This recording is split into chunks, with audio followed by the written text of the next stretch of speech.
একবার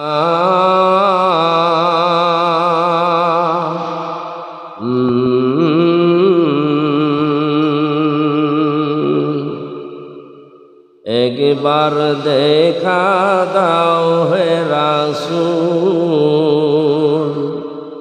আমার হৃদয় ভরেই তোমায় দেখব। একবার দেখা দাও হে রাসূল, আমার হৃদয় ভরেই তোমায় দেখব। আমার পরাণ ভরেই তোমায় দেখব। তোমার প্রেমে বেশি বেশি দরদ পড়ব। আমার হৃদয় ভরেই তোমায় বিসমিল্লাহির রহমানির রহিম।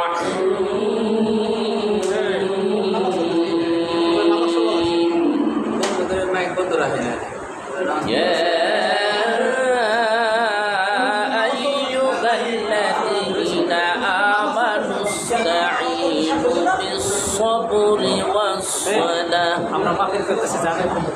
إن الله مع الصابرين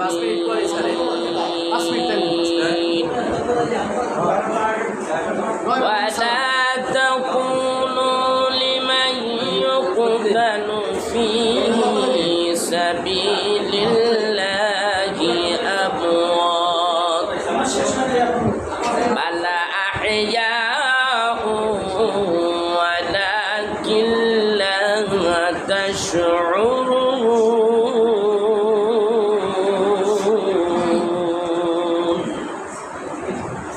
إن الله وملائكته يصلون على النبي يا أيها الذين آمنوا صلوا عليه وسلموا تسليما اللهم صل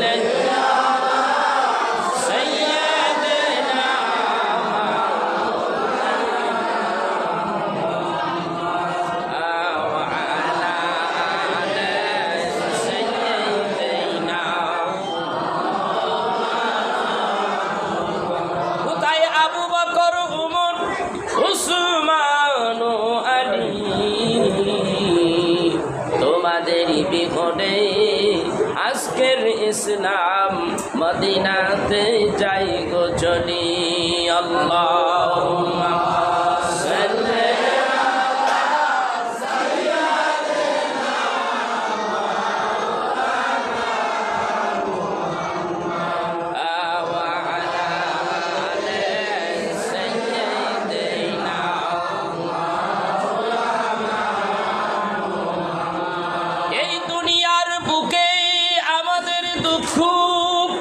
বুঝিবার মতো কোনোই মানুষ নাই, যিনি বোঝেন তিনি ঘুমাই সোনার মদিনায়।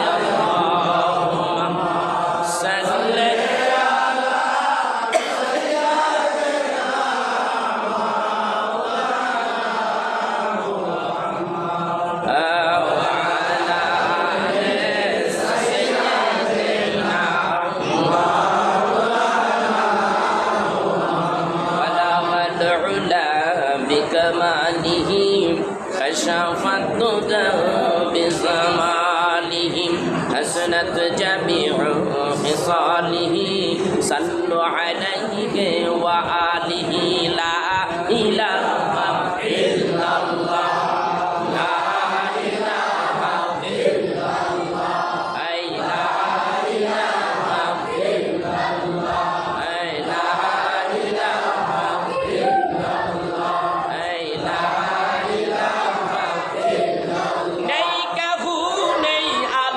সারা লা ইলাহা ইল্লাল্লাহ লা ইলাহা ইল্লাল্লাহ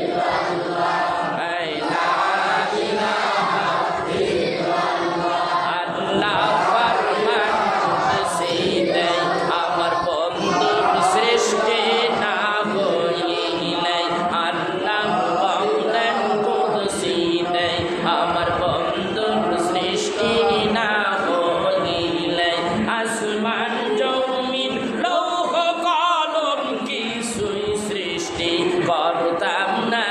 লা ইলাহা ইল্লাল্লাহ, লা ইলাহা ইল্লাল্লাহ, লা ইলাহা ইল্লাল্লাহ।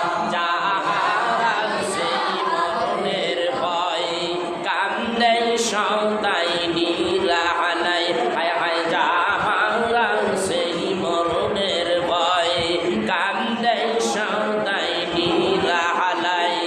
আহার নিদ্রাম কিছুই ভালো লাগে না, ভালো লাগে ইল্লাল্লাহ, লা ইলাহা ইল্লাল্লাহ, লা ইলাহা ইল্লাল্লাহ, লা ইলাহা ইল্লাল্লাহ। ওলি আউলিয়া ছিলেন যারাও আল্লাহর জিকির করতেন তাহারাম, আল্লাহর বন্ধু ছিলেন যারাও আল্লাহর জিকির করতেন তাহারাও।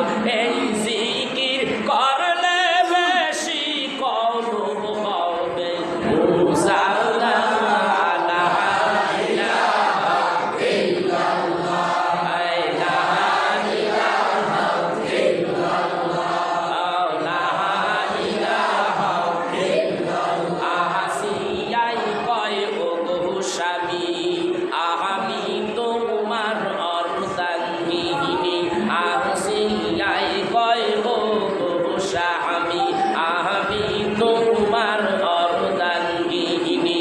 তোমার আমার সৃষ্টিকর্তা তারে কেন মানো না, লা ইলাহা ইল্লাল্লাহ, লা ইলাহা ইল্লাল্লাহ, লা ইলাহা ইল্লাল্লাহ, লা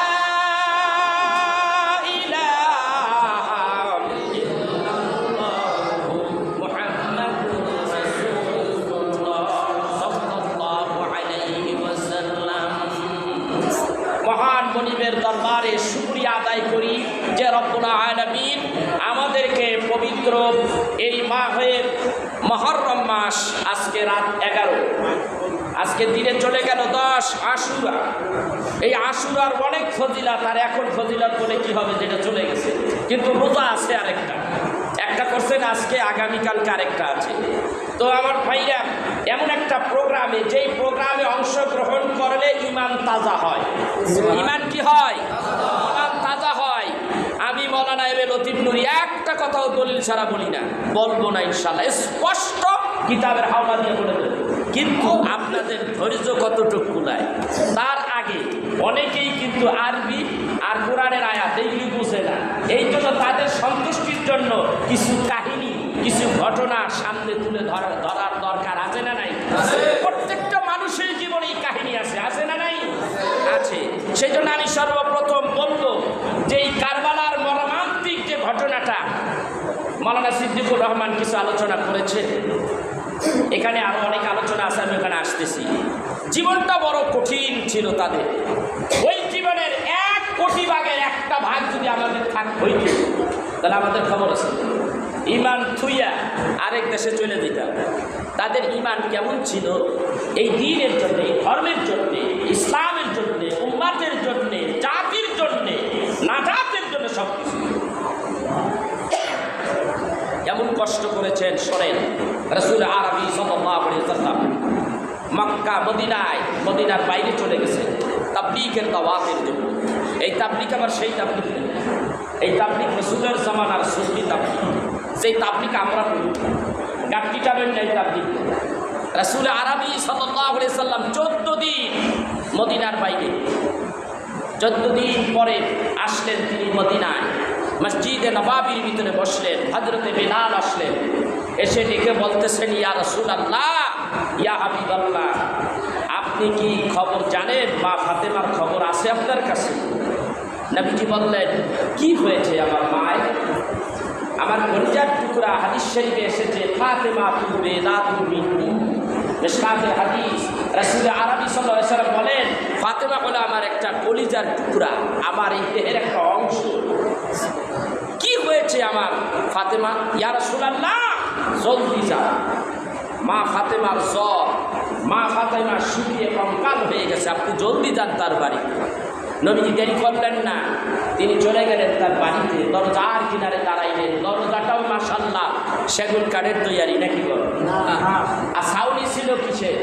খেজুর পাতা। ওয়ালটা ছিল খেজুর পাতা, খুব ঘন ঘন খেজুর পাতা দিয়ে, যদি দেখা না যায়, এটা ছিল পর্দা। পর্দার আড়ালে দাঁড়িয়ে গেটের সামনে কোনো ব্যক্তি যদি আসে, কারো দরকার হয়, নিয়ম মিশকাতের হাদিস, গেটের সামনে দরজার কিনারে এক পাশে দাঁড়িয়ে সালাম দাও। আমাদের দেশে এই কথা নাই, বাড়ির পুরা রাস্তা সালাম দিয়ে কি করতে হয়? অনুমতি দিতে হয়। আবার সালাম দাও, উত্তর না দিলে আবার সালাম দাও, 3 বার সালাম দাও। যদি ভেতর থেকে উত্তর না আসে, মনে রাখতে হবে বাড়িতে কেউ নাই। আর যদি উত্তর আসে, প্রথমটায় হয়তো শোনে নাই, দ্বিতীয় আরেকটা লাগাই দিতে হবে, না এটাও শোনে নাই, দ্বিতীয় আরেকটা লাগাই দিতে হবে, সালাম দিতে হবে। নবীজি সালাম দিলেন, উত্তর নাই। নবীজি সালাম দিলেন, উত্তর নাই। নবীজি ঢুকে যাবে বেটির বাড়িতে, মা ফাতেমা আওয়াজ করতেছে না। হযরতে রাসূল আরবি সাল্লাল্লাহু আলাইহি সাল্লাম বলেন, ফাতেমা, ও ফাতেমা। ভেতর থেকে আওয়াজ নাই। ইরে ফাতেমা, আমি তোর বাবাই আসছি, তোর দরজার কিনারে দাঁড়ানো। দরজা খুলতে চাচ্ছি, কেন দরজা খুলতে পারতেছি না, ভেতর থেকে দরজা বন্ধ। আমি তোমাকে বারবার ডাকতেছি, ভিতরের থেকে আওয়াজ আসতেছে না। কারণ কি? ফাতেমা কি তাহলে আসে না নাই? যখন দরজাটা ধাক্কা দিয়া প্রবেশ করার জন্য যখন চেষ্টা করতে লাগলেন, এমন সময় ভাঙ্গা কণ্ঠে, ভাঙ্গা আওয়াজে ফাতেমা ডাক দিয়ে বলেন, আব্বা গো, দরজা ধাক্কা দিও না রে বাবা, দরজা ধাক্কা দিও না, আমার পরনে কিন্তু কোনো কাপড় নাই। অনেক হৃদয় বিদারক একটি ঘটনা। শাহে কারবালা কিতাব, অত্যন্ত মজবুত একটি কিতাব যিনি লিখেছেন, তিনি পাকিস্তানের সবচাইতে বড় মুফতি আল্লামা মুফতি শফি ও আরবি পাকিস্তান। উনি এই কিতাবটা লিখেছে, অত্যন্ত চমৎকার কিতাব। হযরতে রাসূল আরবি ডাক দিয়ে বলেন, কে ফাতেমা? আমি তোমাকে ডাক দেই, ডাকের সাড়া দাও না। ইয়া রাসূলুল্লাহ, ভিতরে আসবেন না, আমার পরনে কোনো কাপড় নাই গো নবীজি। নবীজি ডাক দিয়ে বলেন, ফাতেমা রে, 14 দিন আমি দিনের জন্য মদিনার বাইরে ছিলাম। কে ফাতেমা? আজকে 14 দিন আমি তোমার কোনো খোঁজ খবর নিতে পারি নাই। ফাতেমা রে, তোমার না দেখলে আমি নবী ভালো লাগে না রে ফাতেমা। এই যে নাও, আমার গায়ের চাদর মতান্তরে আমি আমার মাথার রুমালটা, পাগড়িটা দিয়ে দিলাম। জায়নামাজ বিছাও, জায়নামাজ বিছাইয়াম আমার মাথার পাগড়িটা শরীরে জড়িয়ে তুমি একটু বসো, বসো, একটু বসো, জায়নামাজের মুসল্লায় একটু বসো, আমি নবী তোমারে না দেখলে বাঁচি না। জায়নামাজে বসলেন নবীজির কথা মতেই। নবীজি আমার বলে, ভিতরে ঢুকে দেখি আমার ফাতেমার গালের মধ্যে কোনো গোশত নাই। গালের গোশতগুলি শুকিয়ে, হাড্ডিগুলি মনে হয় শুকিয়ে বের হয়ে গেছে, চোখ দুটো একেবারে ভিতরে ঢুকে গেছে। এই ফাতেমার কাছে যাইয়া ডাকতে বললাম, ফাতেমা রে, কি হয়েছে রে ফাতেমা? হিরে ফাতেমা, কি অসুখ হয়েছে? গায়ে কোনো জ্বর কিনে রে ফাতেমা? কোনো জবাব নাই। আবার জিজ্ঞাসা করে, ফাতেমা রে কি হয়েছে? ফাতেমা কোনো জবাব দেয় না। ফাতেমা রে, কিরে তোর কোন অসুখ হয়েছে, কি হয়েছে আমাকে একটু বল। ফাতেমা ডাকতে বলেন, আব্বা গো, তুমি একটু বলো, তুমি জানো আরব দেশের মধ্যে লোকের রাজা বাদশার ছেলের আমাকে বিয়ের প্রস্তাব দিয়েছিল, তুমি কিন্তু রাজা বাদশার ছেলের কাছে আমাকে বিবাহ দাও নাই, গরিব আলীর কাছে বিবাহ দিয়েছ। তুমি জানো না গো আব্বা, আলী যদি কামাই করে আনতে পারে তাহলে আমাদের বাড়িতে আগুন জ্বলে, চুলায় আগুন জ্বলে। যদি কোনো খাবার রসদ যদি না আনতে পারে আমাদের বাড়িতে কোনো আগুন জ্বলে না, খাবারও জোটে না। বাবার তুমি প্রশ্ন করলাম, ফাতিমা বাবার বুকের সঙ্গে মাথাটা ট্যাক লাগাইয়া বলে, বাবা গো তুমি বলো আজকে 14 দিন শুধু একটা খেজুর আর একটু পানি খাইয়া কয়দিন থাকা যায় গো বাবা? বাবা আজকে 14 দিন ধরিয়া চুলার মধ্যে কোনো আগুন জ্বলে না, বড় কষ্টের জীবন যাপন করে বাবা।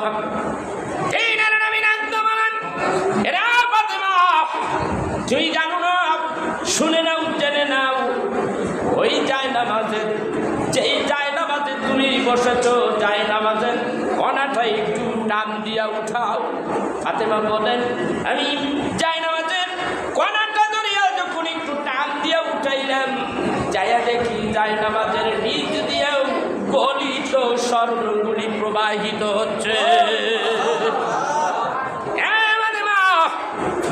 যদি ধনী হতে চাও, যদি সুখ চাও, এখান থেকে স্বর্ণ তোলো, বাজারে বিক্রি করো, কোটি কোটি টাকার মালিক হয়ে যাবা।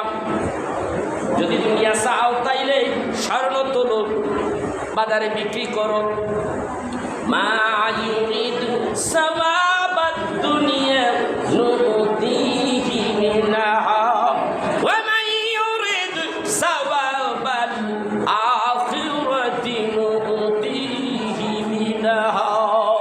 মানে যারা দুনিয়া চাইছে আল্লাহ তাদেরকে দুনিয়া দিয়েছে, যারা আখিরাত চাইছে আখিরাত তারা পেয়েছে। তুমি কি চাও?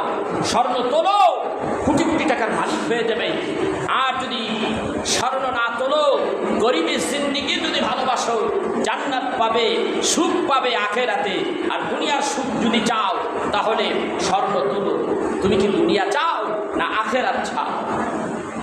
আবার চিৎকার দিয়া বাবার বুকের সঙ্গে মাথাটা টেক লাগাইয়া ডাক দাও, বলে বাবা রে, আমি দুনিয়ার সুখ চাই না রে বাবা, আমি আখিরাতের সুখ চাইলাম রে বাবা। এইভাবে নবীজি কান্না হযরতে মা ফাতেমা যিনি হবেন জান্নাতের হুরাইনদের সরদারনি, যিনি হবেন জান্নাতের হুরাইনের সরদারনি, এই ফাতেমা জান্নাতুল বাকির মধ্যে ঘুমিয়ে আছেন। যখন বের হয়ে আসবেন হাতের ডান পাশে একটা কবর, ছোট্ট একটা কবর, ওইটাই হলো মা খাতুনে জান্নাত ফাতেমার কবর।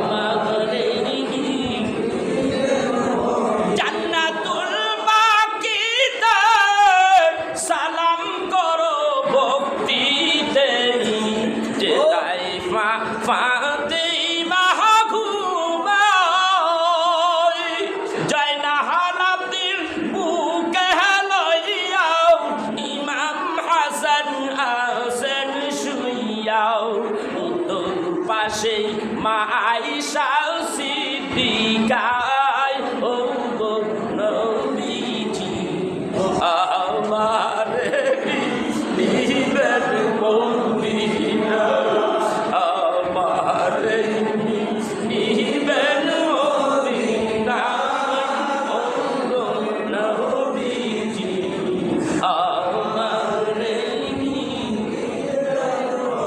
হযরত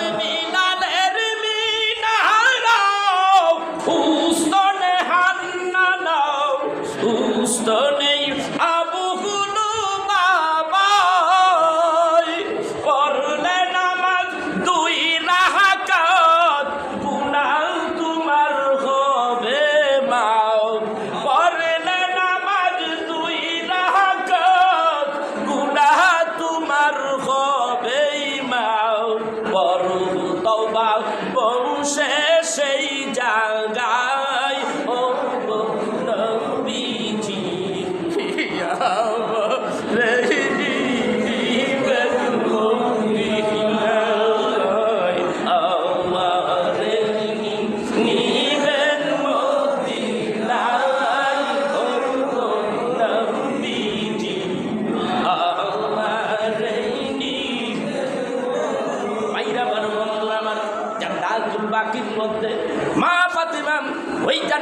বাকির মধ্যে ঘুমিয়ে আছে, আর পাশে হযরতে যায়নাব আব্দিন, তারপরে হযরতে হাসান। ইমাম হাসান ঘুমিয়ে আছে। ভাইরাবার বজ্জুরাবার মা ফাতেমার যেই জিন্দিগির কথা আমি তুলে ধরেছিলাম সেখানে আবার যাচ্ছি। একটু চা দেওয়া যায়, একটু পানি দিন ভাইরা আমার। শোনেন, ইতিহাস শোনেন। আপনি শোনেন নাই এমন ইতিহাস আমার পেটে আছে। সারা রাত শেষ হয়ে যাবে, আলোচনা শেষ হবে না। কারবালার ময়দানের এত আলোচনা আমি যাচাই ফাঁসাই করে ভিতরে রাখছি, আমার ভিতরে রাখছি। এই আমার ভাইরা, মা ফাতেমা এইভাবে গরিবি জিন্দেগি, হযরতে আলী মা ফাতেমা এইভাবে সংসার শুরু হচ্ছে। হাদিস শরীফের মধ্যে আসছে নবীজি চাচি ছিলেন, তার নাম ছিল উম্মে ফজল রাদিয়াল্লাহু তাআলা আনহা। তিনি রাত্রিবেলা স্বপ্নে দেখে, গভীর মনোযোগ। রাত্রিবেলা কি দেখে? স্বপ্ন দেখে। কি দেখলেন? যা দেখলেন সেই কথা রাসূলের কাছে এসে বলতেছে। চাচি আম্মা বলে, নবী গো, রাত্রিবেলা স্বপ্নে দেখতেছি যে আপনার শরীরের একটা অংশ গোস্তের চাক্কা আমি উম্মে ফজলের আস্তিনে আমার কোলের ভিতরে দেওয়া হলো। কাঁদতে কাঁদতে রাসূলের কাছে যাই এই কথা বলতেছে, ইয়া রাসূলুল্লাহ, আমি এটা কেমন স্বপ্ন দেখলাম?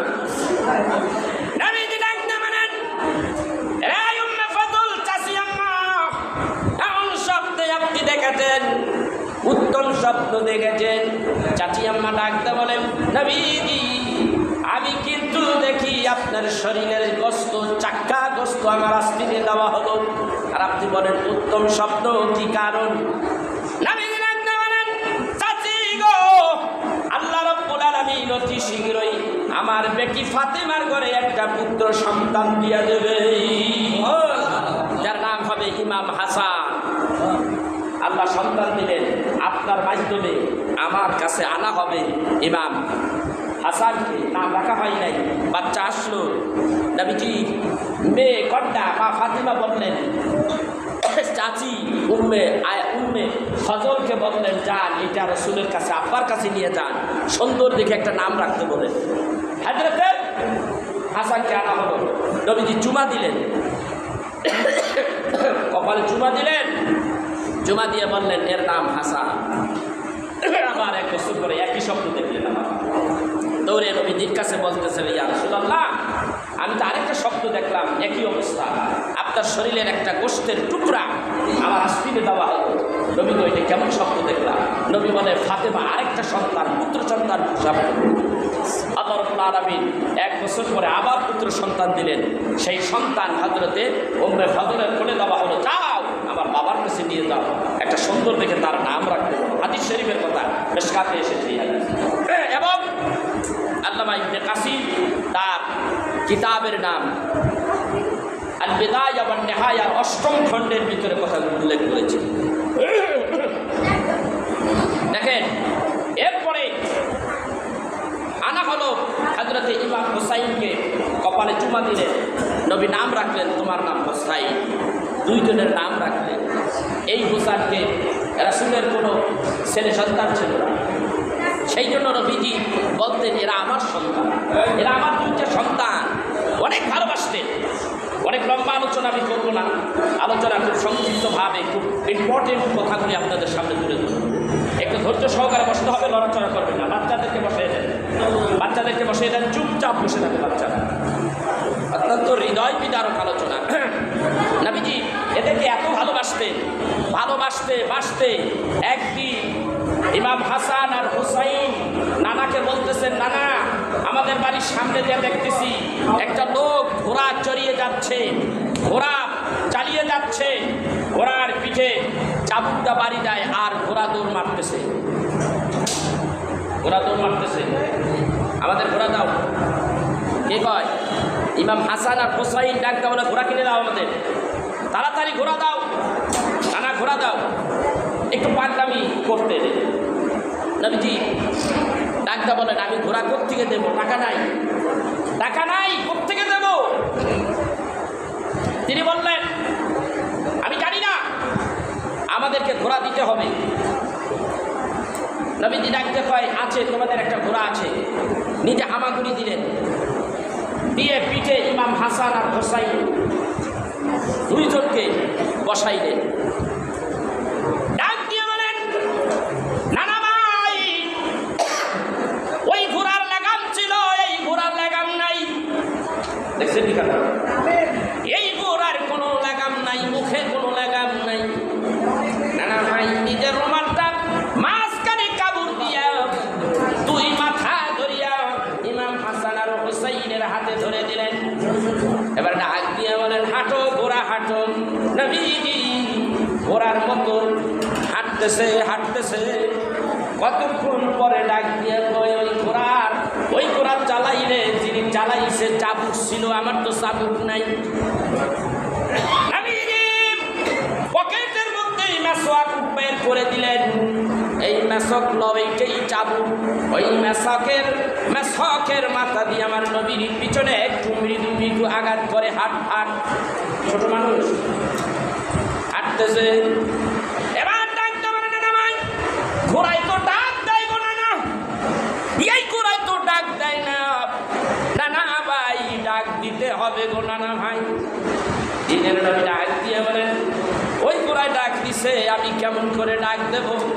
নবীজি ডাক দিলেন, ঘোড়ার মতো একটা ডাক দিলেন। দ্বিতীয়বার ডাক দিলেন, আরেকটা ডাক দাও রে নানা ভাই। নবীজি আরেকটা ডাক দিলেন না। ইমাম হাসান আর হুসাইন দুইজনকে পিছনের দিকে নামিয়ে দিলেন, পিঠের দিকে নামিয়ে দিলেন। ইমাম হাসান আর হুসাইন দুই ভাই এতিমের মতো মুখটা মলিন করে নবীজির দিকে তাকিয়ে আছে, দাঁড়িয়ে আছে। দিনের নবী দেখতেছে, মুখ বেদার হয়ে দাঁড়িয়ে আছে। আল্লাহ তাআলা ডাকতে বলে, জিবরাইল রে, ও জিবরাইল, দেরি করিস রে জিবরাইল, জলদি যা জমিনে আমার বন্ধুরে খবর কম। জিবরাইল আসলেন জমিনে। নবীজির ডাকতে কই, ইয়া রাসূলুল্লাহ, ইয়া হাবিবাল্লাহ, আল্লাহ তাআলা আমাকে পাঠিয়ে দিয়েছেন নবীজি। দুইটা ডাক দিয়েছেন গো নবীজি, আপনি ঘোড়ার মতো দুইটি ডাক দিয়েছেন গো নবীজি। তিনটা ডাক, আরেকটা ডাক যদি দিতেন আপনার উম্মতের জীবনের গুনাহগুলি মাফ হইয়া যাইত গো নবীজি। দিনের নবী বলেন, আমি তখন আবার বললাম, আয় রে হাসান আর হুসাইন, আমার পিছে ওঠ হাসান হুসাইন। জিবরাইল ডাক দিয়ে কয়, ইয়া রাসূলুল্লাহ, ইয়া হাবিবাল্লাহ, আর কোনো অপশন নাই গো নবীজি। এতিমের মতো দাঁড়িয়ে আছে।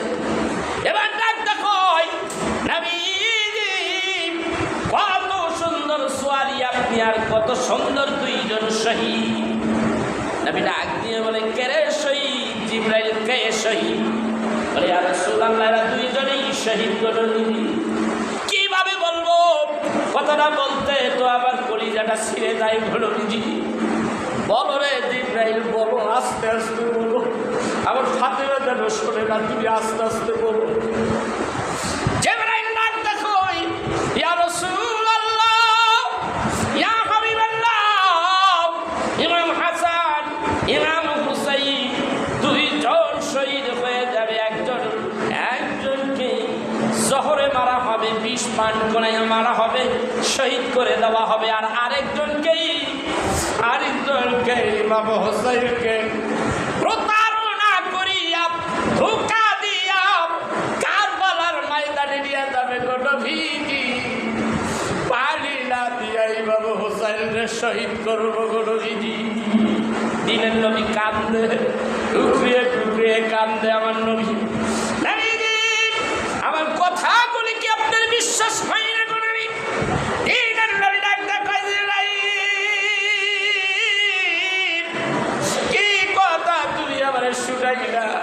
জিবরাইল রে, তোমার কথা শুনি আমার কলিজা কাঁপুনি শুরু হয়ে গেছে, আমি আঘাত পাচ্ছি। ইয়া রাসূলুল্লাহ, ইয়া হাবিবাল্লাহ, আপনি একটু অপেক্ষা করেন গো নবীজি। আমি মাত্র 1 মিনিট কিংবা 2 মিনিটের ভিতরে একটু কারবালার ময়দানে যাব, আপনি একটু একটু বসেন গো নবীজি। হযরতে জিবরাইল একটা দৌড় মারলেন গো নবী, এক দৌড়ে চলে গেলেন কারবালার ময়দানে। ইমাম হুসাইন যেইখানে শহীদ হবে ওইখান থেকে এক মুষ্টি মাটি নিয়ে আসলেন। মাটি নিয়ে এসে নবীজিকে বললেন, ইয়া রাসূলুল্লাহ, এই মাটিগুলি আপনি লন গো নবীজি। এই মাটি যেদিন নবীজি এই মাটিগুলি রক্তে পরিণত হয়ে যাবে, বড় হৃদয় বিদারক কথা। ইমাম হাসানের বিষয়টা তিনি অল্প সহজে তিনি শহীদ হয়ে যাবেন, বিষ পান করে তারে শহীদ করে দেওয়া হবে। কিন্তু ইমাম হুসাইনের ব্যাপারটা বড় হৃদয় বিদারক। ইমাম হুসাইন তাকে নিয়ে যাওয়া হবে কারবালার ময়দানে, বড় কষ্ট দিয়া ইমাম হুসাইনকে শহীদ করে দেবে গো নবীজি। যেখানে তিনি শহীদ হবেন ওই জায়গার মাটি নিয়ে আসছিল নবীজি। এই নবী নবীজিকে বললেন, ইয়া রাসূলুল্লাহ, ইয়া হাবিবাল্লাহ, এই মাটি যেই দিন রক্তে পরিণত হবে গো নবীজি, ওই দিন এই ইমাম হুসাইন মনে করবেন কারবালায় শহীদ। দ্বীনের নবী হযরত উম্মে সালমা রাদিয়াল্লাহু তাআলা আনহা নিজের স্ত্রী তার ডাকলেন, সালমা রে, এই মাটিগুলি একটা পুতুলের মধ্যে সংরক্ষণ করে রাখো। সালমা রাদিয়াল্লাহু তাআলা আনহু যা বললেন তা সাহাবে কারবালা কিতাবের মধ্যে রেকর্ড করেছেন। ডাক দিয়ে বলেন, হুজুর, আপনি আমাকে দিলেন, এতদিন কি আমি বেঁচে থাকবো গো নবীজি? দ্বীনের নবী বলেন, 61 হিজরিতে আমার ইমাম হাসান হুসাইন দুইজন শহীদ হয়ে যাবেন। হুজুর, এত সময় কি আমি বেঁচে থাকবো? দ্বীনের নবী বলেন, তুমি এত সময় বেঁচে থাকবে, এই রক্তগুলি তোমার কাছে সংরক্ষণ করে দাও। ভাইরা আমার, বন্ধুরা আমার, এই ইতিহাস আসলো এক বছরে আরেকবার একটা ইতিহাস আসলো। হযরতে ইমাম হাসান হুসাইন বাচ্চা মানুষ, পবিত্র ঈদের দিন সকলে নতুন জামা কাপড় পরিয়া ঈদের ময়দানে যাচ্ছে। কিতাবের মধ্যে লেখে, হযরতে ইমাম হাসান আর হুসাইন দুই ভাই দৌড়াই আসলেন, আজকে ঈদের দিন, আজকে ঈদের দিন। মানুষেরা দলে দলে ঈদের গাহে যাচ্ছে, ঈদগাহে যাচ্ছে নতুন কাপড় চুপড় পরিয়া। মা, আমাদের নতুন কাপড় চুপড় দাও গো মা। মা ডাক দিয়ে বলেন, কোথার থেকে দেব? কোনো টাকা নাই, পয়সা নাই, কোথার থেকে দেব গো? ও মা, কোথার থেকে দেবে গো মা? আমি জানি না। মা ফাতেমা ডাকটা কয়, তাহলে তোমরা হাম্মাম খানার ভিতরে ঢুকো, গোসল করে আসো। গোসল করে আসলে আমি তোমাদের দুইজনকে নতুন 2টি জামা দিয়ে দেব। এবার হাসান হুসাইন দুই ভাই খুশিতে তারা হাম্মাম খানার ভিতরে ঢুকলেন। ঢুকিয়া গোসল করতেছে, এই দিকে দিয়া হযরতে মা ফাতিমা রাদিয়াল্লাহু তাআলা আনহা 2 রাকাত নামাজ আদায় করলেন। চাই নামাজের বিছানায় বসে আল্লাহর কাছে ডাকতে বলেন, আল্লাহ রে, আল্লাহ রে, আমি তো ওদেরকে বলে ফেলেছি নতুন জামা দেওয়া হবে, গোসল করে এসে নতুন জামা চাইবে। ও আল্লাহ, আমি এদেরকে কোথার থেকে নতুন জামা দেব? আল্লাহ রে, তাহলে আমি কি মিথ্যা কথা কি হয়ে যাবে কিনা? আর আল্লাহ ডাকতে বলে, জিবরাইল, ও জিবরাইল, আর দেরি করো না, আমার হাসান আর হুসাইনের জন্য 2টি রঙিন জামা, একটি জামা নীল বর্ণের, আরেকটা হলো লাল, একেবারে রেড কালার। ওই 2 কালারের এই জামা 2টা নিয়ে আমার নবীর বেটি ফাতেমার হাতে দাও। একটা লালটা পরবে ইমাম হুসাইন, আর নীল বর্ণের এই কাপড়ের জামাটা পরবে ইমাম হাসান। যাও যাও। অমনি তিনি চলে আসলেন। মা ফাতেমার ডাক দেখে, ফাতেমা গো, আর দোয়া করতে হবে না, তোমার দোয়া আল্লাহ মঞ্জুর করেছে। বলে, আপনি কে? তুমি কাবার চিনো না, তুমি দেখো আমারে। কারণ জিবরাইল আমিনকে সহজে কেউ চিনত না, কিন্তু মা ফাতেমা চিনত। সুবহানাল্লাহ বলবেন না? অনেকবারই জিবরাইলকে বলেছেন ছোট চাচা। এই কথা আমি আর বলবো না, লম্বা ইতিহাস। এইটা আল্লাহর পক্ষ থেকে নিয়ে আসছো, বলে জান্নাতের ভিতর থেকে নিয়ে আসছি। জিবরাইল রে, আমার ছেলে 2টা বেশি বেশি করে। যদি লাল রঙের একটা আনলা, নীল রঙের আনলা, লাল রঙেরটা লইয়া যদি এক দুইজনেই টানাটানি করে, নীল বর্ণেরটা নেব না। এক রঙের না আনিয়া দুই রঙের দুইটা আনলা, কারণ কি? ফাতেমা গো, এর রহস্য, এর হাকিকত আমি জিবরাইল বলতে পারবো না, আল্লাহ তাআলা আমারে নিষেধ করেছে। এই রঙের দুই জামার হাকিকত যদি আমি বলতে চাই, ইমাম হাসান হুসাইনের যেই করুণ কাহিনী আমি যদি বলতে যাই, হযরতে ফাতিমারে তুমি সহ্য করতে পারবে না। এই জামা দুইটা দিয়া হযরতে জিবরাইল আমি অমনি চট করে চলে গেছে, কারণ সামনে আরো কথা হতে পারে, সরে যাই।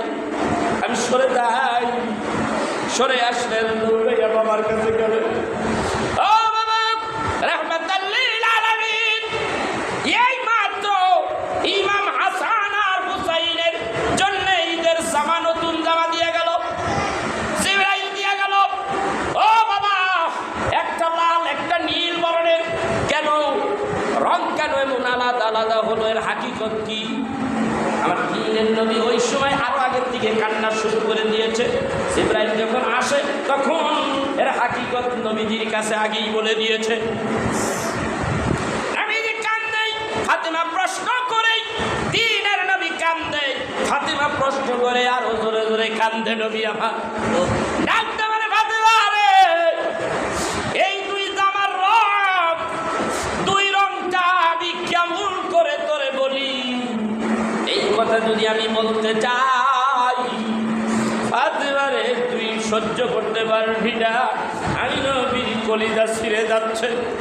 এ ফাতেমা, আমি নবীর কলিজা ছিঁড়ে যাচ্ছে রে ফাতেমা।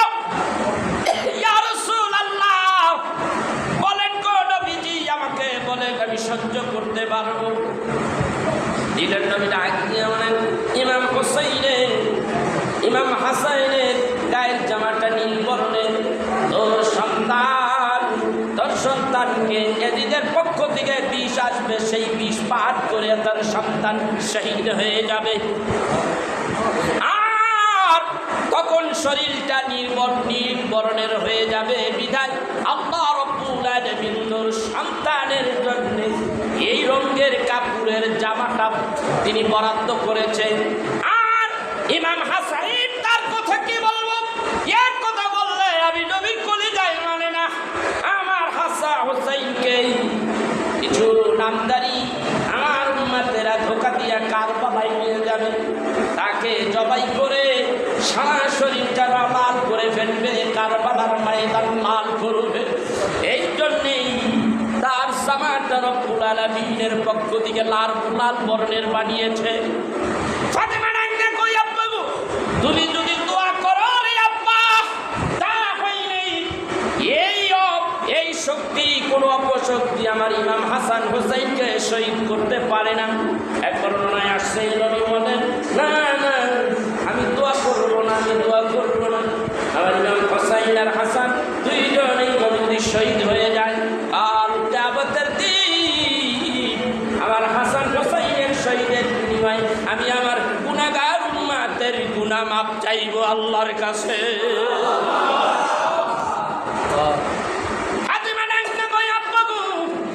তুমি উম্মতের পাগল, সারা জীবন যে ৬০ বছর উম্মতের জন্য শুধু কেঁদেই যাচ্ছ গো বাবা, আজ তুমি কাঁদতেছ গো বাবা। আমার হাসান আর হুসাইনের শহীদের বিনিময়ে যদি আপনার উম্মতেরা নাজাত পাইয়া যায়, তাহলে আমিও খুশি হইয়া আপনার উম্মতের জন্য আমার 2 সন্তান কোরবানি দিয়া দিলাম। অনেক হৃদয় বিদরকের এই আলোচনা আমি একটু করে যদি বলি অনেক সময় লেগে যাবে। আরেকটু সময় হবে কি? কথা বলেন, আরেকটু সময় হবে? কথা বলেন, হবে? আওয়াজ দিয়ে একটু দূর শরীফ বলেন, আল্লাহুম্মা সাল্লি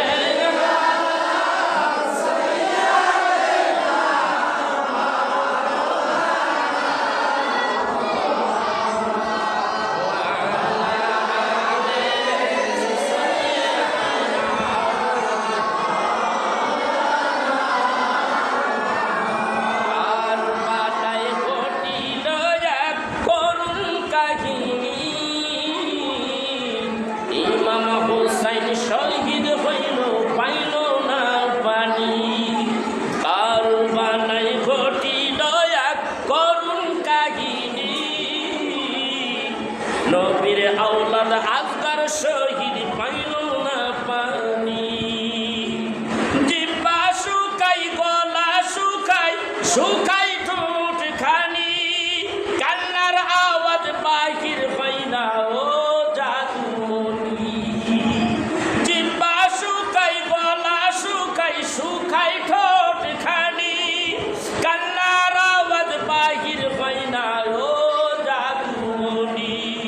নবীর আওলাদ আসগর শহীদ পাইল না পানি। কারবালায় ঘটিল এক করুণ কাহিনী, বলেন কারবালায় ঘটিল এক করুণ কাহিনী। ইমাম হুসাইন শহীদ হইল পাইল না পানি। নবীর আওলাদ আসগর শহীদ পাইল না পানি। কারবালায় ঘটিল এক করুণ কাহিনী, ইমাম হুসাইন শহীদ হইল পাইল না পানি। নবীর আওলাদ সম্মান কর কুরআনের বাণী, বেয়াদবি করিও না কেউ বাঁচতে পারেনি। নবীর আওলাদ সম্মান কর কুরআনের বাণী, বেয়াদবি করিয়া কেউ বাঁচতে পারেনি। নবীর আওলাদ আসগর শহীদ পাইল না পানি। কারবালায় ঘটিল এক করুণ কাহিনী, ইমাম হুসাইন শহীদ হইল পাইল না পানি। ইমাম হুসাইন শহীদ হইল পাইল না পানি। আসগর পানি পান করিলে তলোয়ার ধরতনি। না, সে খুবই ছোট। ইমাম হুসাইন তাবুতে আসলেন, আসিয়া দেখেন তার আহালিয়ারা কাঁদতেছে, আওয়াজ হচ্ছে, কান্নার আওয়াজ হচ্ছে গুনগুন মেঘের মতো। ডাক দিয়ে বলেন, কি হয়েছে, কিসের জন্য কান্দ? ডাক দা বলেন, ও ইমাম হুসাইন, তুমি কি শোনো না? দেখো না, দেখো আলী আসগরের ঠোঁট শুকিয়ে গেছে, গলা শুকিয়ে গেছে, চক্ষু দুইটা ভেতরে ঢুকিয়ে গেছে। হযরতে আলী আসগর পানির তৃষ্ণায় কষ্ট পাইতেছে। এখন একটু পানি যদি না দেওয়া যায়, তাহলে ইমাম হুসাইন, ইমাম হযরতে আলী আসগর শহীদ হয়ে যাবে। হযরতে ইমাম হুসাইন ডাক দিয়ে বলেন, দাও দাও আমার আলী আসগরকে আমার কোলে উঠিয়ে দাও। হাদিস শরীফের মধ্যে আসছে, হযরতে ইমাম হুসাইন রাদিয়াল্লাহু তাআলা আনহু তিনি ছেলেকে কোলের মধ্যে নিলেন, নিয়া নিজের চোখের পানি দিয়া বুক ভাসায়। ছেলেটা মনে হয় যায় যায় যায় এমন অবস্থা।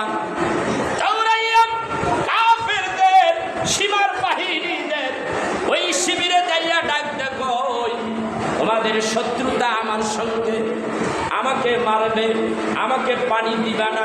ঠিক আছে, পানির দরকার নাই, একটু পানি দাও। আমার নাম হযরতে আলী আসগরকে একটু পানি দাও। আমার আলী আসগর পানি না পাইয়া আমার আলী আসগর বিদায় হয়ে যাচ্ছে, একটুখানি পানি দিবানি। ভাইরা আমার, বন্ধুরা আমার, এজিদ বাহিনী পানি তো দিলই না। এজিদ বাহিনীদের শিবিরের ভিতর থেকে একটা বিষাক্ত তীর আসতে লাগলো। ওই তীর কালাম এত গতিতে, দ্রুত গতিতে আসিয়া হযরতে ইমাম আলী আসগরের একেবারে কলিজা ভেদ করে বের হয়ে যাচ্ছে এমন অবস্থায় হযরতে ইমাম হুসাইন রাদিয়াল্লাহু তাআলা আনহু বলেন, আমি দেখতে পাই একেবারে তো ইটা তীরখানা পিছন দিয়ে বাইরে হয়ে গেছে, কলিজা ছিঁড়িয়া ওই তীরের মাথায় লাগিয়ে আছে। এই অবস্থায় হযরতে ইমাম হুসাইন আলী আসগরের বিদুর শহীদ দেহটা, নিথর দেহটাকে বুকের সঙ্গে জড়ায় আল্লাহ রব্বুল আলামিনের আকাশের দিকে একটু চায়, আবার জমিনের দিকে চায়, আবার আকাশের দিকে চায়, আবার হযরতে আলী আসগরের দিকে তাকান। এই অবস্থায় হযরতে ইমাম হুসাইন আলী আসগরকে বুকের সামনে দাঁড়াইয়া তিনি তার শিবিরে চলে আসলেন। তার স্ত্রী ডাক দিয়ে বলতে পানি পাইছে, বিবিরে এমন পানি পান করাইছে, এই সন্তান এদের পানি তো দিল না এজিদ বাহিনী, আর লোকেরা পানি দেয় নাই, পানি না দিয়া বিষাক্ত তীরের আঘাত দিয়ে আমার আলী আসগরকে দুনিয়ার থেকে শহীদ করে দিয়েছে। আমার আলী আসগর আমার নানা মুহাম্মদুর রাসূলুল্লাহ সাল্লাল্লাহু আলাইহি ওয়াসাল্লাম তার সঙ্গে জান্নাতের ভিতরে যাইয়া পানি পান করবে সেই ব্যবস্থাটাই করে দিয়েছে। লম্বা ইতিহাস, এই ইতিহাস বলতে গেলে আমার অনেক সময় লেগে যাবে। ভাইরা আমার, বন্ধুরা আমার, হযরতে আলী আসগর শহীদ হয়ে গেল, আলী আকবর শহীদ হয়ে গেল। হযরতে ইমাম হুসাইন রাদিয়াল্লাহু তাআলা আনহু তার একজন ভাতিজা ছিল হযরতে আবু কাসেম, আবু কাসেমও শহীদ হয়ে গেল। অনেক লম্বা ইতিহাস। এরপরে হযরতে কাসেম, আবুল কাসেম যখন শহীদ হয়ে গেল, হযরতে ইমাম হুসাইন ডাকতে বলে আর সহ্য হয় না। এইবার ইমাম হুসাইন নিজে তার দুলদুল ঘোড়ার উপরে উঠে গেলেন, পকেটের ভিতরে খাপের ভিতরে তরবারি। বাইরে আমার, বন্ধুরা আমার, এই অবস্থায় যুদ্ধের সরঞ্জাম, যুদ্ধের কাপড়টা পরিয়া ঘোড়ার মধ্যে উঠে গেলেন। ঘোড়া দিয়া যখন দৌড়াইয়া যাচ্ছে, হাঁকিয়ে যাচ্ছে, এইবার এদিনের লোকেরা ডাকটা বলে ইমাম হুসাইন আসতেছে, সেইভাবে হাঁকিয়ে আসতেছে। আমাদের জীবন তো আর রাখবে না, এর চেহারার দিকে যেন বাঘের ছাপ পাওয়া যায়, সিংহের ছাপ পাওয়া যায়, কারণ বাপকা বেটা সিপাহীকে ঘোড়া। আল্লাহর নবী বলেছেন আসাদুল্লাহিল গালিব, হযরতে রাসূল আরবি সাল্লাল্লাহু আলাইহি ওয়াসাল্লাম তাকে বলা হয়েছে আসাদুল্লাহিল গালিব।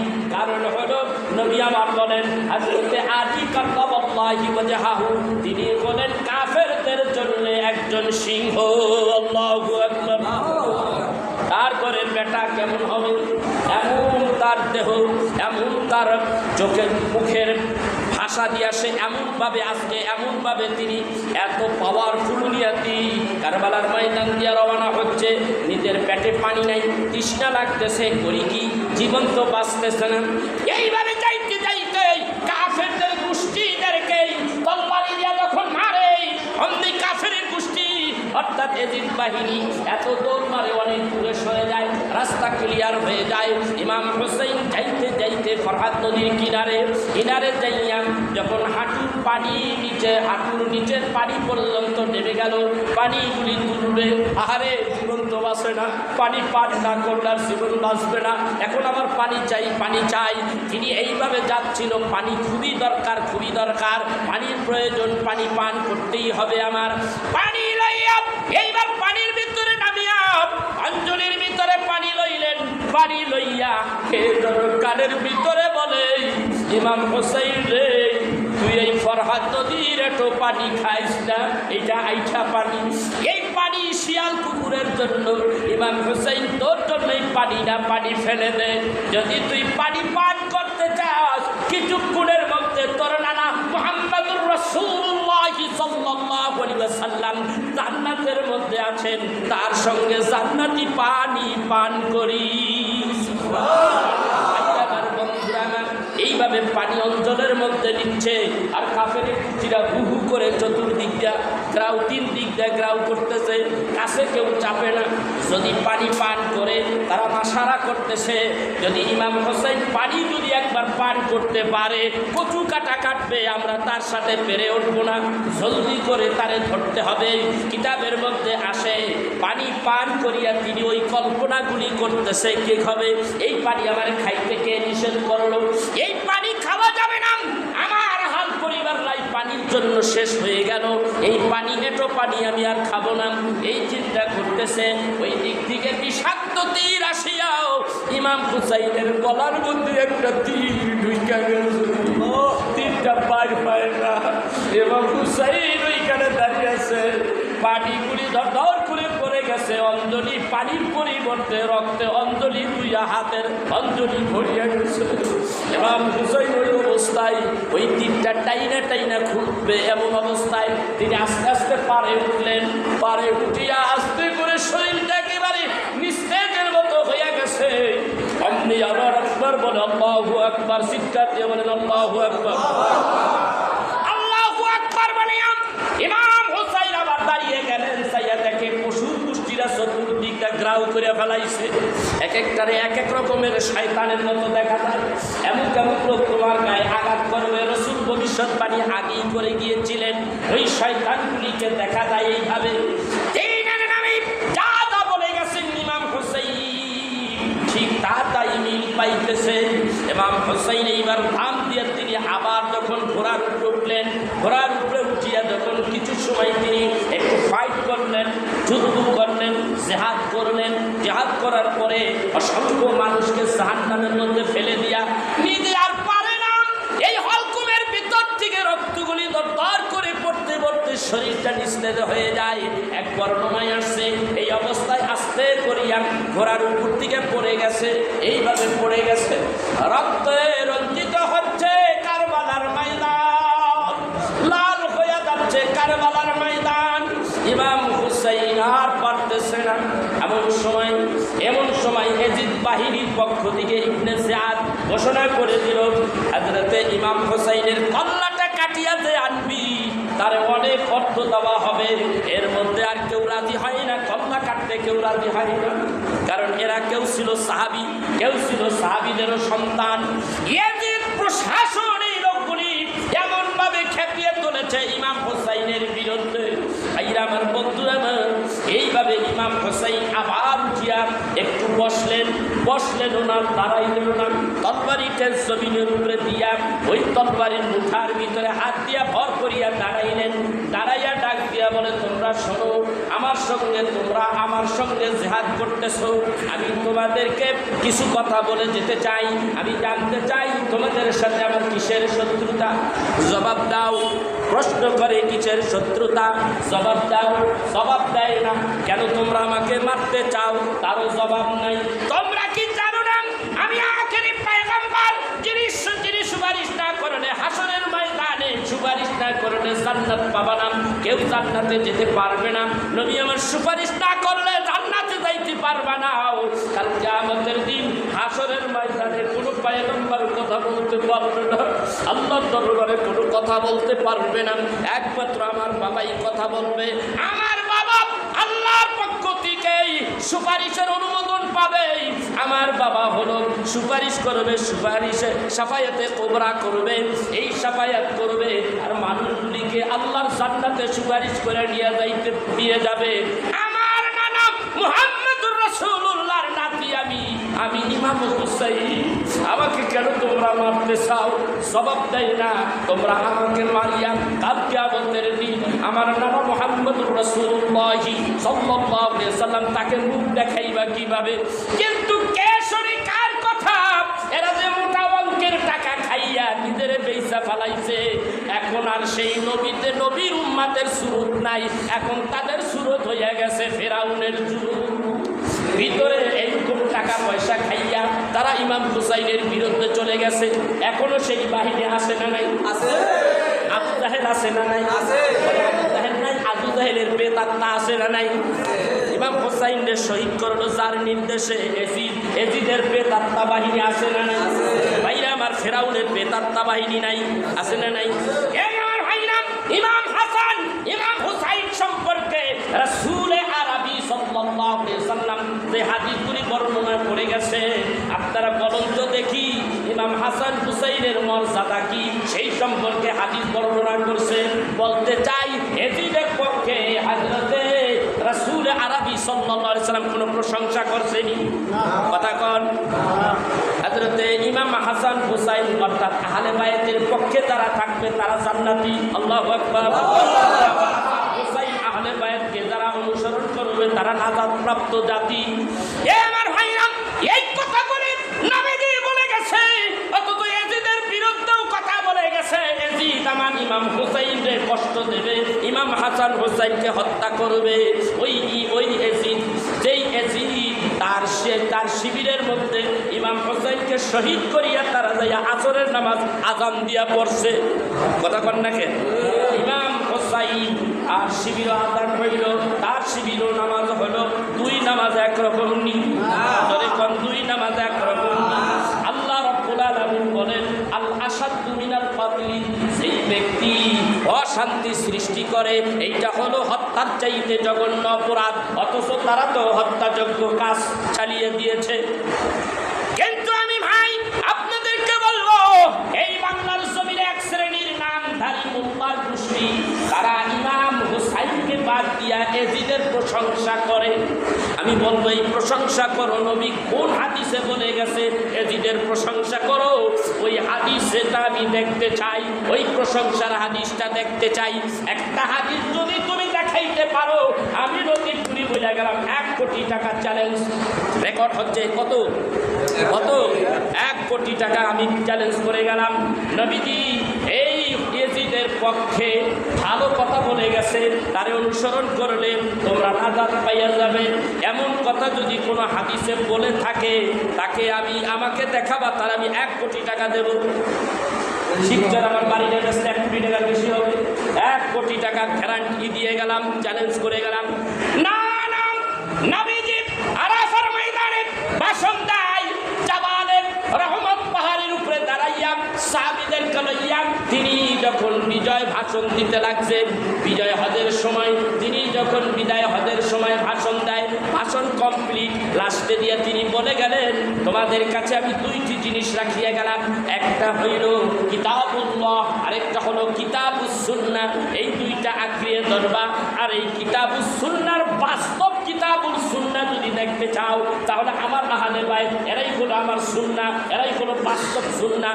এই জন্য হাদিস শরীফে একাধিক হাদিসে নবী আমার ডাক দিয়ে বলেন, তোমরা যদি নাজাত পাইতে চাও, তাহলে আমার কিতাবুল্লাহ কোরআনকে অনুসরণ করো, আর আমার আহলে বাইতকে অনুসরণ করো, তাহলে তোমরা নাজাত পাইয়া যাইবা, পথভ্রষ্ট হবে না। এইবার বলতে চাই, পথভ্রষ্ট হব না, আমরা নাজাত পাবো যেই দলে থাকলে, ইমাম হুসাইনের দলে থাকলে আমরা নাজাত পাইয়া যাব।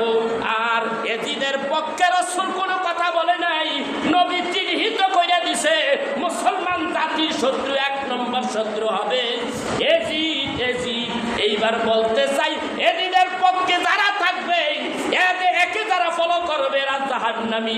আর ইমাম হাসান আর হুসাইন আহলে বাইতের পক্ষে যারা থাকবে, তারা জান্নাতি। জান্নাতি বলতে চাই, কোন দলে থাকতে চান? জাহান্নামী দলে থাকবেন না জান্নাতি দলে থাকবেন? কোন দলে থাকবেন? যদি জান্নাতি দলে থাকতে হয়, তাহলে হিম্মত রাখতে হবে, হিম্মত রাখতে হবে। আকীদাটা আহলে সুন্নাত ওয়াল জামাতের হতে হবে। আহলে সুন্নাত ওয়াল জামাত ওই ব্যক্তি, যেই ব্যক্তির ভিতরে আহলে বাইতের দরদ আছে, মুহাব্বত আছে, ভালোবাসা আছে, রাসূলের প্রেম আছে, ভালোবাসা আছে, ঠিক না বেঠিক? ডাক দিয়া বলে, কুল্লু উম্মতি ইয়াদখুলুনাল জান্নাতা ইল্লা মান আবা, কিলা ওয়া মান আবা ক্বালা মান আতানি দাখালাল জান্নাতা ওয়া মান আসানি ফাকাদ আবা, রাওয়াহুল বুখারী। রাসূল আমার ডাক দিয়ে কয়, আমার উম্মত যারা আমার কথার বাইরে যায় নাই, আমার উম্মত সব উম্মত জান্নাতি, কিন্তু তারা যাবে না। ইয়া রাসূলুল্লাহ, কারা? যারা আমারে মানে না, যারা আমার ইত্তেবা করে না, যারা আমারে অস্বীকার করে, যারা অস্বীকার করে নবীর কথারে অস্বীকার করার মানে হলো নবীরে না মানা, ঠিক না বেঠিক? নবীকে না মানা, নবীর কথা শুনলো না, নবী কয় আহলে বাইতকে ভালোবাসতে। আর এই কুকুরের গোষ্ঠীরা, সালেমের গোষ্ঠীরা, ফিরাউনের গোষ্ঠীরা, ইয়াজিদের গোষ্ঠীরা, বেতাত্তার গোষ্ঠীরা, আবু জাহেলের বেতাত্তার গোষ্ঠীরা কয়, আয় আয় এজিদের পক্ষে আয়। এজিদ কত বড় খারাপ, এই যুগের এই মোল্লার গোষ্ঠী আহলে কুত্তারা এত বড় খারাপ। ভাইরা আমার, বন্ধুরা আমার, ভালো করে দেখেন, খুতবার কিতাব আছে, দেখেন খুতবার নাম হলো খুতবা ও বয়ান, বয়ান ও খুতবা, লাগছে হেমায়তুদ্দিন। কে লাগছে? আগে সব জায়গায় ছিল, প্রায় জায়গায়, এখন কিছু কিছু জায়গায় মসজিদে আছে। ওইটার নাম হলো কি? বয়ান ও খুতবা। তার প্রথমেই দেখবেন, প্রথম বছরের প্রথম মাস হইল মুহররমের মাস। ওই মুহররমের প্রথম খুতবার মধ্যে দেখবেন ইমাম হাসান আর হুসাইন এরা 2 জন ছিল ক্ষমতা লোভী, এই জন্য কারবালার ময়দানে যাইয়া মরছে। আমি বলে গেলাম, দেখেন আরেকদিন বাহাদুরপুরে আমি একটা প্রোগ্রামে গেলাম, আজকের থেকে 10 বছর আগে। এক মৌলানা সাহেব এই কথাই বলতেছে, এজিদেই সত্যিকারের মানুষ, এজিদের পথ যারা অনুসরণ করবে তারাই ভালো থাকবে, তারাই এই দুনিয়ায় ভালো থাকবে। জোরে কন্যা না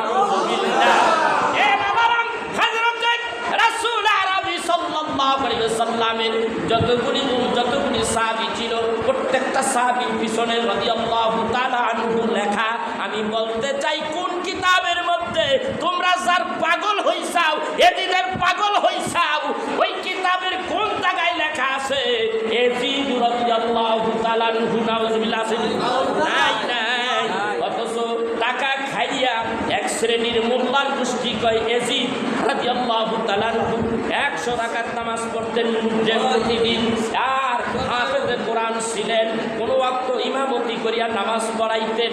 এই এজিদের বিরুদ্ধে, এজিদের পক্ষে সে সাফাই গায়। এইটা দিয়া বুঝা যায় তার ভিতরে কিছু ডলার ঢুকছে। ওই ডলারের পাগল আমরা না, দুনিয়ার পাগল আমরা না। এ বাবা, আমরা আখিরাতের পাগল, আমরা আহলে বাইতের পাগল, ঠিক কিনা ধরে আমার একটা লোকের জবান যদি বন্ধ থাকে, ওই মানুষটা বোবা হইয়া মরবা, ওই মানুষটা নবীর সামনে মুনাফিক হবা। জোরে জোরে বলতে চাই, নবীর পক্ষে থাকবো, আহলে বাইতের পক্ষে থাকবো, রাজি আছি কিনা ধরে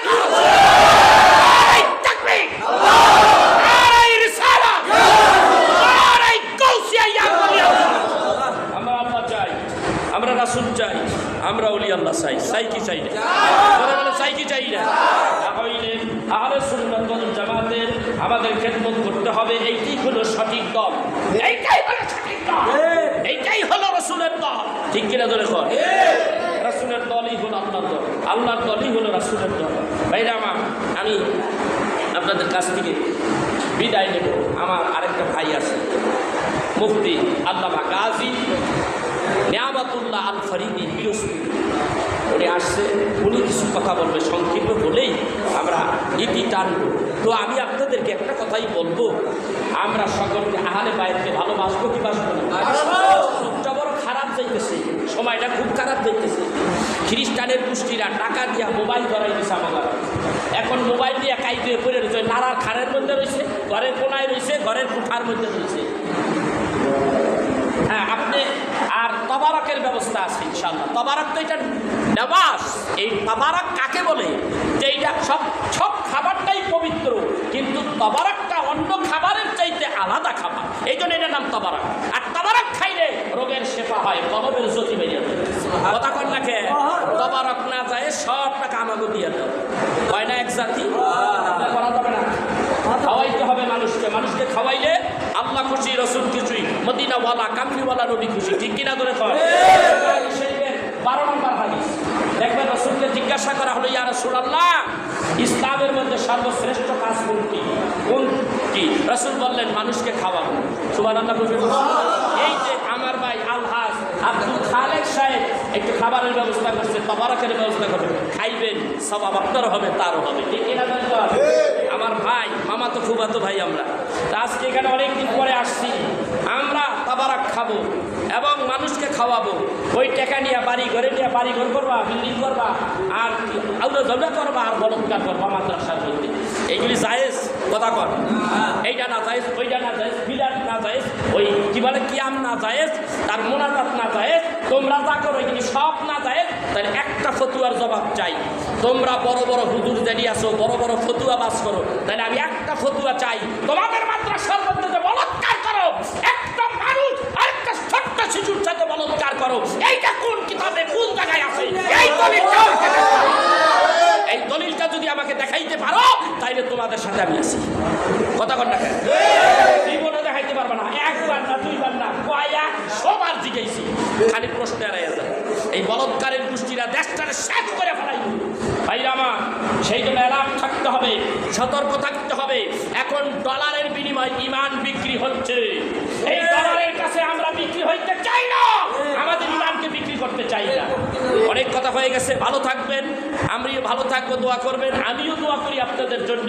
আসসালামু আলাইকুম ওয়া রাহমাতুল্লাহি ওয়া বারাকাতুহু।